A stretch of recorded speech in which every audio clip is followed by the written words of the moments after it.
So what is charge? Particles can have two types of charge, positive or negative. A particle with no charge, or a particle with equal amounts of positive and negative charges, is called neutral. In an atom, protons are positively charged and electrons are negatively charged. Neutrons have no charges, so they are neutral.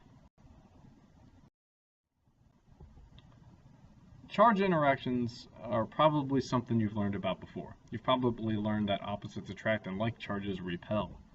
This is due to the direction of the electric field lines between the charges.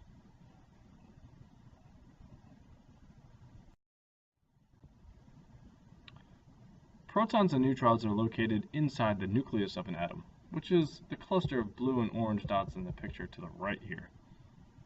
You may wonder why protons in the nucleus are able to be next to other protons without repelling away from each other. I mean, they're both positives. The answer is due to the nuclear strong force, or in other words, the strong interaction. This force keeps protons and neutrons tightly packed in the nucleus of the atom. The electron cloud is the area around the nucleus where electrons can be found. Since electrons are easy to get to and the protons are difficult to get out of the nucleus, transfer of charges between objects involves moving electrons, not protons. There are three methods of charges that we're going to discuss. The first one is conduction. This is a transfer of charge between objects due to touching. This method of charging often results in objects reaching static equilibrium, or their amount of charge balancing out between the two of them. Induction is the rearranging of charges in an object due to another object nearby that's not touching it.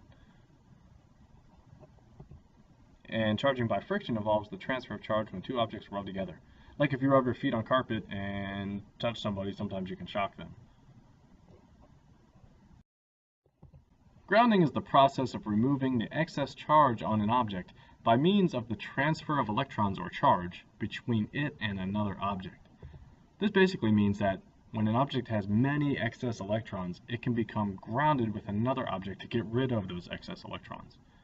Usually this happens because the charged object is unstable and it can't sustain all that charge on it. A common example of grounding is a lightning strike. Ice particles build in clouds and bump into each other, building up static charge due to friction.